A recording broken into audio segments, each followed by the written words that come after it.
வணக்கம். சின்ன குரூப் சேனலுக்கு உங்கள் அனைவரையும் அன்புடன் வரவேற்கின்றேன். இன்றைய ஆன்மீக தகவல் ஸ்ரீ அன்னை ஸ்ரீ பகவான் அரவிந்தருடைய தகவலை தான் நாம் பார்க்க போகின்றோம். அன்பர்கள் அனைவருடைய பிரார்த்தனையும் ஸ்ரீ அன்னை ஸ்ரீ பகவான் அரவிந்த திருப்பாதங்களில் சமர்ப்பணம் செய்கின்றேன். நம்பிக்கையான நியாயமான பிரார்த்தனைகள் அத்தனையுமே நிச்சயமாக கைகூடும். நெஞ்சுக்குரிய நினைவுகள் அற்புத சமர்ப்பணம் செயலேன் மலர்வது. பூரண சமர்ப்பணத்தை ஒரு நிமிஷமாவது கண்டவர் அதை வாழ்வில் முழுமையாக பெற முடிவு செய்வது. அவர் மனம் ஆத்மாவாக தயாராகும் நிலை இது. முடிவை எடுப்பது முதல் நிலை, நிறைவேற்றுவது முடிவான நிலை. சாதகனாக விரும்பும் அன்பர் மனநிலை முதற்கட்டம். அன்பர் சாதகனாகும் வாய்ப்பை ஸ்ரீ அன்னை அனுமதிப்பது இரண்டாவது கட்டம். சமர்ப்பணம் பூரண சமர்ப்பணமான நேரம் பெரிய நேரம். வாழ்வு மனிதனை யோகம் செய்ய அழைக்கும் நேரம். இக்கட்டத்தை எட்டியவர் அதை இழக்காமல் பாதுகாக்க வேண்டும். மனநிலையில் மேலும் செய்யக்கூடியதை இங்கு கூறுகிறேன். இயேசுவின் வாழ்நாளில் மேரி என்பவர் இருந்ததாக சரித்திர நிகழ்ச்சியின் ஆராய்ந்து பல செய்திகள் வெளிவந்துள்ளன. புவியில் பரிணாமம் கனத்த சிக்கலான நேரங்களில் ஸ்ரீ பகவானும் நானும் இருந்திருக்கின்றோம் என ஸ்ரீ அன்னை கூறியுள்ளார். இந்த மேரி என்ற பெயர் இயேசுவின் தாயார். அவருடன் இருந்த ஒரு பெண் இருவருக்கும் உண்டு. ஸ்ரீ பகவானிடம் ஸ்ரீ அன்னை இக்காலத்தை பற்றி கூறியதை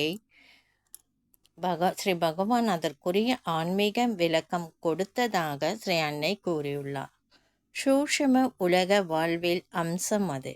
இன்று நமக்கு செல்போன் போன்ற பெரும் வசதிகள் வந்தபடி இருக்கின்றன. நாம் வாழும் பேனா, பயன்படுத்தும் டம்ளர், சாப்பிடும் வாழைப்பழம் போன்ற எளிய பொருட்களை மனிதன் பெற அறிஞர்கள், சாஸ்திரம், விஞ்ஞானிகள் ஏராளமான பெயர்கள் ஏராளமான வழிகளில் செயல்படுகின்றார்கள். ஜடலோக வாழ்வு அதுபோல் சூஷ்ம லோகத்தால் ஆசைப்படுகிறது. பூரண சமர்ப்பணம் கெட்டும் முதல் நிலைக்கு கிட்டிய முடிவான நிலைக்கும் இடைவெளி தீவிர சாதகனுக்கு சில நாட்கள், எளிய அன்பருக்கு நீண்ட நெடிய ஜென்மங்கள். ஸ்ரீ அன்னையை அறியாதவர் கேள்விப்பட முடியாத நிலையது.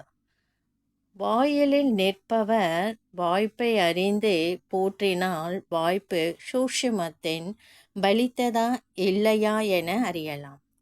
அதை ஜட வாழ்வில் சமர்ப்பணத்தால் பிரகாசமாக அதற்குரிய காலத்தையும் கடந்து எரிவதால் காணலாம். பரம எதிரி அந்யோன்யமான நண்பராக மாறுவதை வாழ்வில் காணலாம். நம் அறிவுக்கு எட்டாத விஷயம் எளிமையாக புரிவது மனதில் அதை காண்பதாகும்.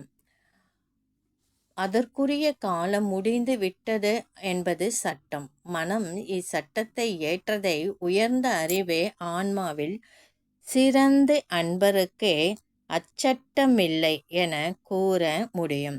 சமர்ப்பணம் அதே மனநிலையில் பலிக்க தெம்பு, உறுதி, விடாமுயற்சி, தீவிரம், எதிர்பாராத மனநிலை முழு முயற்சியால் பலிக்கும். அதிக பிரகாசமாக எரியும் பல்பு தொடர்ந்து எரியும் ஜடத்தில் செய்த சோதனையை விட பிராணன் உயிரில் செய்யும் சோதனை கடினம்.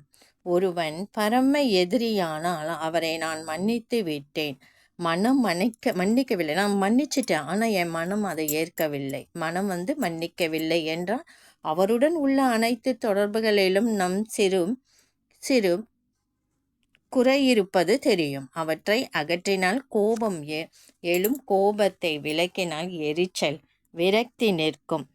அவருள் இறைவனை கண்டால் ஆனந்தம் எழும் என்பது தத்துவம்.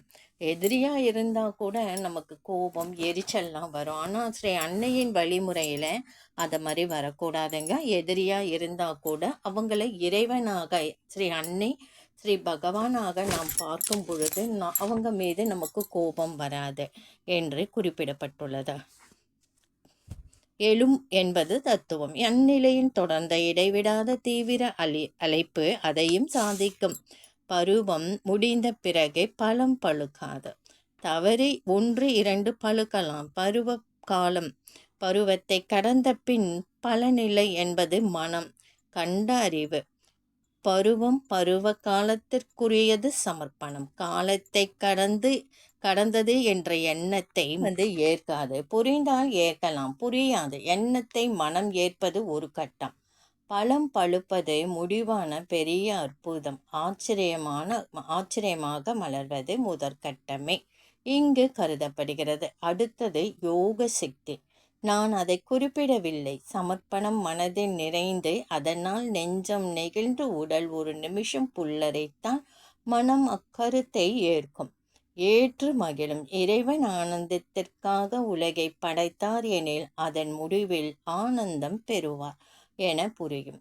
எந்த நேரமும் எந்த செயலிலும் எந்த அசைவிலும் இறைவன் இருக்கின்றான் என்பதை நாம் உணர வேண்டும். நான் கூறிய இம்மனநிலையில் காணும் எவரும் அவர் கோணத்தில் ஆனந்தம் பெறுவார் என தெரியும். மண் சகதியில் குழந்தைங்க விளையாடும், அதுங்களுக்கு அதில் ஒரு சந்தோஷம்.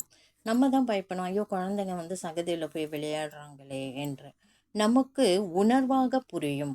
ஒரு நிமிஷம் ஆனாலும் இது பெரியது. இதை காப்பாற்றி வளர்த்து முழு பலன் பெறுவது யோக பயிற்சி என்று சொல்லப்படுகின்றது. இந்த பதிவு உங்களுக்கு கண்டிப்பாக பிடிச்சிருக்கும்னு நினைக்கிறேன். பிடிச்சிருந்தால் லைக் பண்ணுங்கள், ஷேர் பண்ணுங்கள், சப்ஸ்கிரைப் பண்ணுங்கள், கமெண்ட் பண்ணுங்கள். நன்றி. அடுத்து ஒரு ஆன்மீக தகவல் இதை விட சிறப்பான ஒரு தகவலை பார்க்கலாம்.